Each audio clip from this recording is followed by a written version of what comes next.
नमस्कार विद्यार्थी मित्रांनो, माझं नाव सुहास भिसे. स्वागत आहे तुमचं सर्वांचं परदा करंट अफेअर्स मराठी या आपल्या मायबोली भाषेतील एज्युकेशनल यूट्यूब चॅनलमध्ये. विद्यार्थी मित्रांनो, आज आहे 28 मे 2024. आजच्या दिवसाचे जेवढेही चालू घडामोडीचे महत्त्वाचे टॉप प्रश्न बनत असतील ते सर्व प्रश्न आपण या व्हिडिओच्या माध्यमातून पाहणार आहोत. तरी सर्वप्रथम आपण जर नवीन असाल, पहिल्यांदा या चॅनलवरील व्हिडिओ पाहत असाल तर चॅनलला या ठिकाणी अवश्य सबस्क्राइब सुद्धा करून घेऊ शकता. ठीक आहे, चला तर मग आपण आजच्या व्हिडिओला सुरुवात करूया. त्या अगोदर कालच्या व्हिडिओमध्ये जो काही शेवटचा प्रश्न विचारला होता त्या प्रश्नाचं उत्तर जाणून घेऊया. काय होता प्रश्न?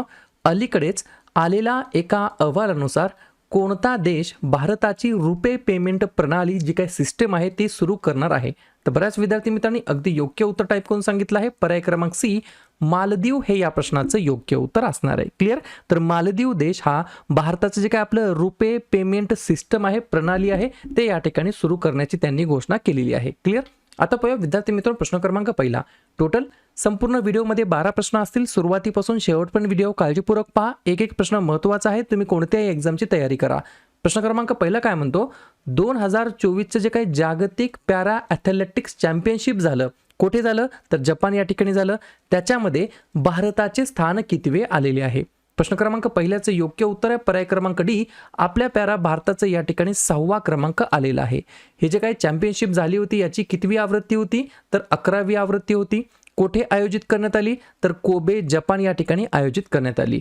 हे जे काही मेडल टॅली आहे, बरोबर का नाही, म्हणजे पदकांची जी काही तालिका आहे याच्यामध्ये सर्वात अव्वल स्थानी कोण आहे? तर सर्वात अव्वल स्थानी चायना आहे. चायनाने टोटल 87 पदके जिंकलेली आहेत. या 87 मध्ये 33 हे या ठिकाणी सुवर्ण पदके आहेत, 30 हे या ठिकाणी रौप्य पदके आहेत आणि 24 हे या ठिकाणी कांस्य पदक आहेत. 2 नंबरला आहे मेडल टॅलीमध्ये 42 पदकांसकट ब्राझील हा देश. 3 नंबरला आहे उझबेकिस्तान, टोटल 13 पदके. 4 नंबरला आहे ग्रेट ब्रिटन, 12 पदके. 5 नंबरला आहे अमेरिका, टोटल 24 पदके. 6 नंबरला आहे आपला भारत देश. भारताने टोटल 17 पदके जिंकली. त्याच्यामध्ये 6 सुवर्ण आहेत, 5 रौप्य आहेत आणि 6 कांस्य आहेत. आणि भारताच्या नंतर 7 नंबरला आहे जर्मनी. जर्मनीने टोटल 9 पदके जिंकलेत, त्याच्यामध्ये 6 सुवर्ण आहेत. ठीक आहे, लक्षात काय ठेवायचं आहे? भारताने किती पदके जिंकली? तर 17 पदके जिंकली. त्याच्यामध्ये 6 सुवर्ण आहेत, 6 कांस्य आहेत आणि 5 रौप्य आहेत. 6 सुवर्ण कोण आहेत त्याच्यावरती सुद्धा प्रश्न विचारला जाऊ शकतो. लिहून घ्या. मरियप्पन थांगावेलू पुरुषांची उंच उडी T63 मध्ये त्यांनी या ठिकाणी सुवर्ण पदक जिंकलं आहे. त्याच्यानंतर सुमित अंतिल पुरुष भालाफेकमध्ये त्यांनी सुवर्ण पदक जिंकलं आहे. त्याच्यानंतर सचिन खिलारी त्यांनी पुरुषांचा शॉर्ट पुट प्रकारच्या खेळामध्ये सुवर्ण पदक जिंकलं आहे. हे जे काही सचिन खिलारी आहेत हे महाराष्ट्र राज्याचे आहेत, स्टार मार्कून ठेवा. त्यानंतर सिमरन शर्मा यांनी महिला 200 मीटरमध्ये सुवर्ण पदक जिंकलं आहे. त्याच्यानंतर दीप्ती जीवनजी यांनी सुद्धा या ठिकाणी महिला 040 मीटरमध्ये या ठिकाणी सुवर्ण पदक जिंकलं आहे. त्याच्यानंतर भायना महिला क्लब थ्रो या इव्हेंटमध्ये सुवर्ण पदक जिंकलेलं आहे. एक एक गोष्ट बारकाईने लिहून घेण्याचा प्रयत्न करत चला. पुढचा प्रश्न, प्रश्न क्रमांक दुसरा. National agricultural cooperative marketing federation of India याचे नवीन अध्यक्ष म्हणून कोणाची नियुक्ती करण्यात आलेली आहे? 2 नंबरच्या प्रश्नाचं योग्य उत्तर आहे पर्याय क्रमांक सी.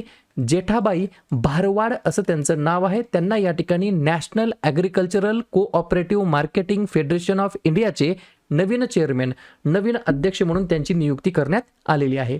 या ठिकाणी लगेच आपण काय करूया? नवनवीन नियुक्त्यांवरती रिव्हिजन टाकूया. लिहून घ्या. राष्ट्रीय अनुसूचित जाती आयोगाचे अध्यक्ष बनले आहेत किशोर मकवाना. दक्षता आयुक्त बनलेले आहेत AS राजू. CBSE अध्यक्ष राहुल सिंग. अखिल भारतीय बुद्धिबळ महासंघाचे अध्यक्ष नितीन नारंग. इंडियन स्टील असोसिएशनचे अध्यक्ष नवीन जिंदाल. इंडियन बँक्स असोसिएशनचे अध्यक्ष MV राव. तपास राष्ट्रीय जे काही तपास संस्थाचे जे काही प्रमुख आहेत ते बनलेले आहेत सदानंद वसंत दाते. राष्ट्रीय आपत्ती प्रतिसाद दलाचे महासंचालक पियुष आनंद. पोलीस संशोधन आणि विकास ब्युरोचे महासंचालक राजीव कुमार शर्मा. नौदलाचे प्रमुख बनले आहेत दिनेश कुमार त्रिपाठी आणि नौदलाचे उपप्रमुख बनले आहेत कृष्णा स्वामीनाथन. पुढचा प्रश्न, प्रश्न क्रमांक तिसरा, महत्त्वाचा प्रश्न आहे. कान्समध्ये सर्वोत्कृष्ट अभिनेत्री पुरस्कार जिंकणारी टिंबटिंब ही पहिली भारतीय अभिनेत्री ठरलेली आहे. 3 नंबरच्या प्रश्नाचं योग्य उत्तर आहे पर्याय क्रमांक बी. अनुसूया सेनगुप्ता असं त्यांचं नाव आहे. 100% हा प्रश्न विचारला जाणार. 4-5 पॉईंट्स आहेत ते लिहून घ्या. सर्वप्रथम हे जे काय या ठिकाणी कान्स फेस्टिवल फिल्म फेस्टिवल आयोजित करण्यात आलं होतं ते कुठे आयोजित करण्यात आलं होतं तर पॅरिस फ्रान्स या ठिकाणी. कितवं एडिशन होतं तर 77 क्रमांकाचं. या ठिकाणी सर्वोत्कृष्ट अभिनेत्री पुरस्कार कोणाला मिळालेला आहे तर अनुसूया सेनगुप्ता यांना. कोणत्या ठिकाणचे आहेत तर कोलकात्यातील त्यांचा जन्म झालेला आहे. त्यांना कोणत्या चित्रपटासाठी हा पुरस्कार मिळालेला आहे तर शेमलेस चित्रपटासाठी. कोणत्या कॅटेगरीमध्ये मिळालेला आहे तर UN सर्टन रिगार्ड सेगमेंट या श्रेणीमध्ये मिळालेला आहे. आणि ह्याचा काय चित्रपट आहे शेमलेस, याचे डायरेक्टर कोण आहेत तर कॉन्स्टॅटिन बोजानोव असं त्या डायरेक्टरचं नाव आहे. या सर्व गोष्टी तुम्हाला लक्षात ठेवायच्या आहेत एकाच प्रश्नाच्या संदर्भात. पुढचा प्रश्न क्रमांक 4.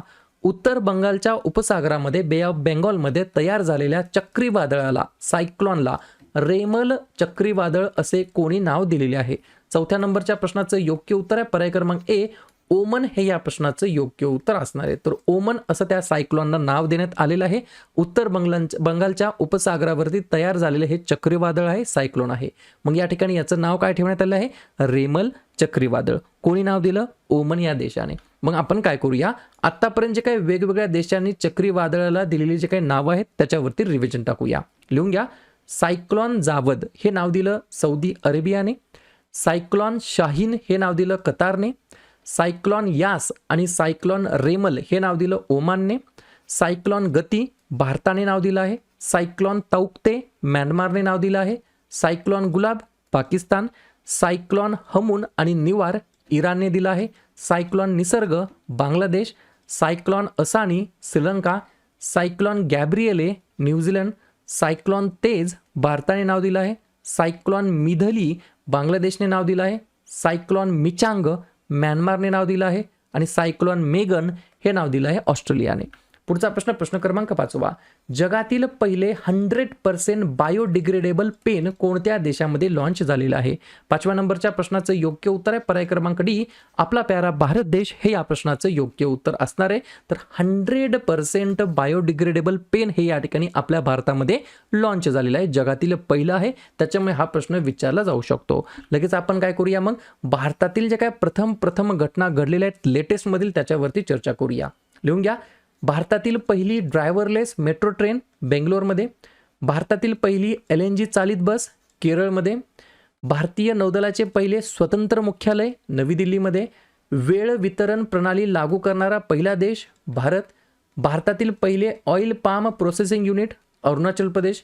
भारतातील पहिले आयुर्वेदिक रेस्टॉरंट सोमा रेस्टॉरंट दिल्लीमध्ये. भारतातील पहिली battery storage giga factory Jammu काश्मीरमध्ये. भारतातील पहिले संविधान उद्यान पुण्यामध्ये. भारताचे पहिले स्वदेशी बॉम्बर मानवरहित विमान FWD 200B त्याचं नाव आहे बेंगलोरमध्ये या ठिकाणी विकसित करण्यात आलं.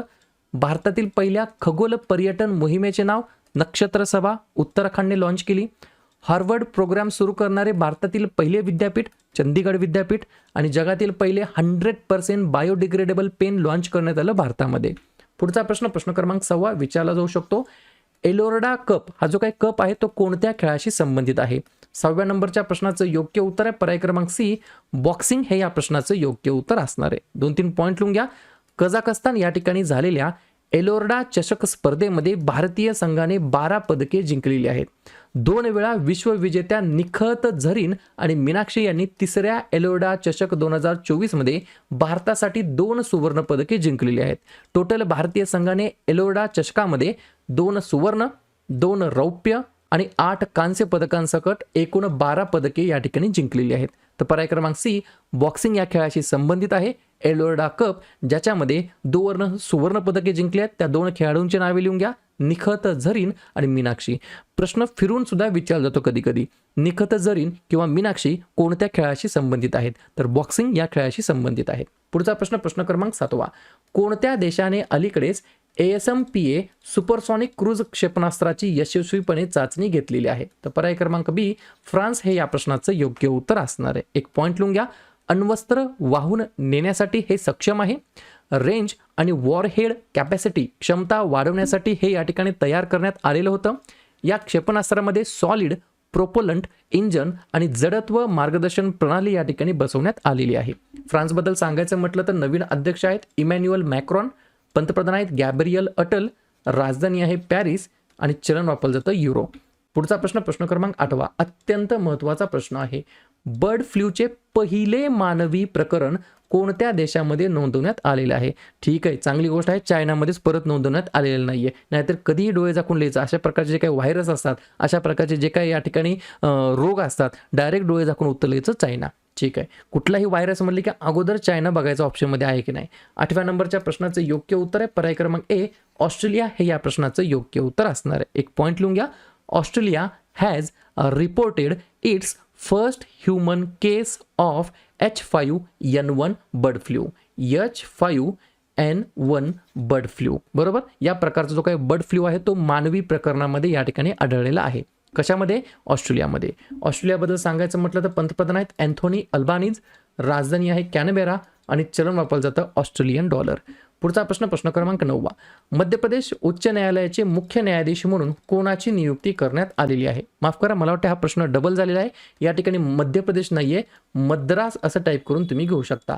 मद्रास उच्च न्यायालयाचे मुख्य न्यायाधीश म्हणून कोणाची नियुक्ती करण्यात आलेली आहे? तर पर्याय क्रमांक डी न्यायमूर्ती आर महादेवन. या ठिकाणी मी परत एकदा टाईप करून दाखवतो.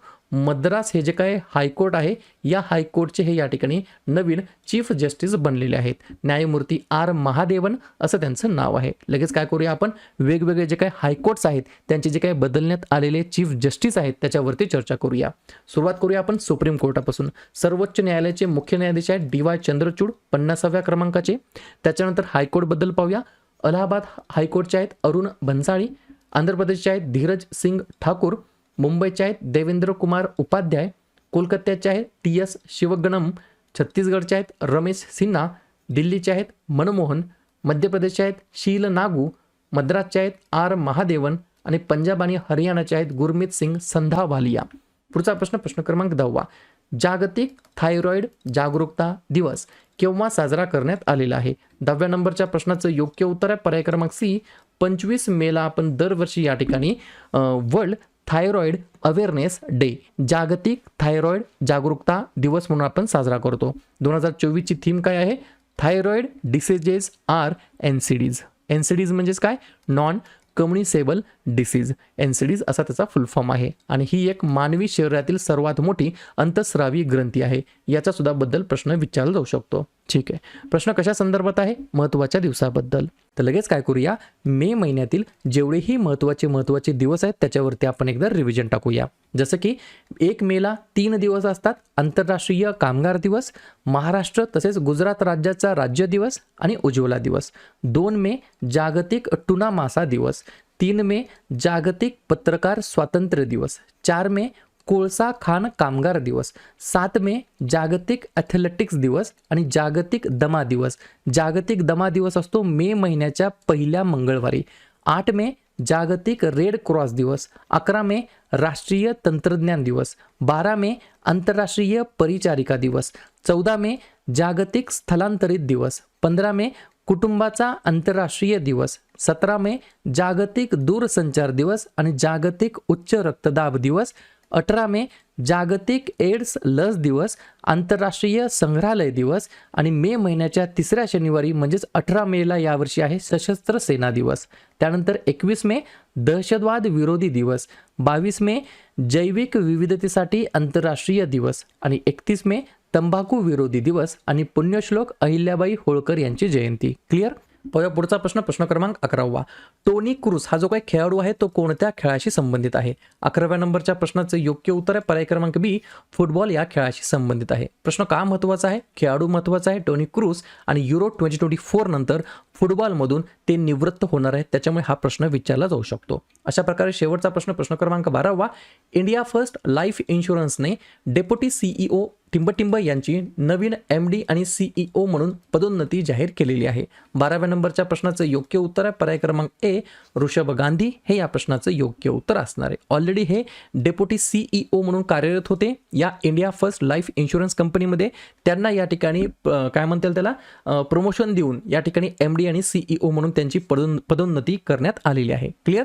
तर अशा प्रकारे विद्यार्थी मित्रांनो हे होते आजचे 12 प्रश्न. उपक्रम कंटेंट हा जो काही प्रयत्न आम्ही सुरू केला आहे मराठी भाषेमध्ये हा कसा वाटतो अवश्य कमेंट करत चला. आणि या ठिकाणी तुमच्यासाठीचा आजचा खास प्रश्न IPL 2024चं जे काही विजेतेपद आहे ते कोणी जिंकलेलं आहे? KKR, SRH, CSK की RCB? तर ज्या पण विद्यार्थ्यांनी या प्रश्नाचं योग्य उत्तर येत असेल त्या प्रश्नाचं उत्तर तुम्ही कमेंट बॉक्समध्ये बिंदासपणे टाईप करून सांगा. या प्रश्नाचं उत्तर चुकू द्या, बरोबर येऊ द्या, काहीच हरकत नाही, परंतु ट्राय करणं, प्रयत्न करणं हे सर्वात जास्त महत्त्वाचं आहे. आणि दुसऱ्या दिवशी येऊन आपण दिलेल्या प्रश्नाचं उत्तर हे बरोबर आलं की चुकलं हे दुसऱ्या दिवशी येऊन नेहमी चेक करणं, अभ्यासामध्ये कन्सिस्टन्सी मेंटेन करणं हे सगळ्यात जास्त महत्त्वाचं ठरणार आहे.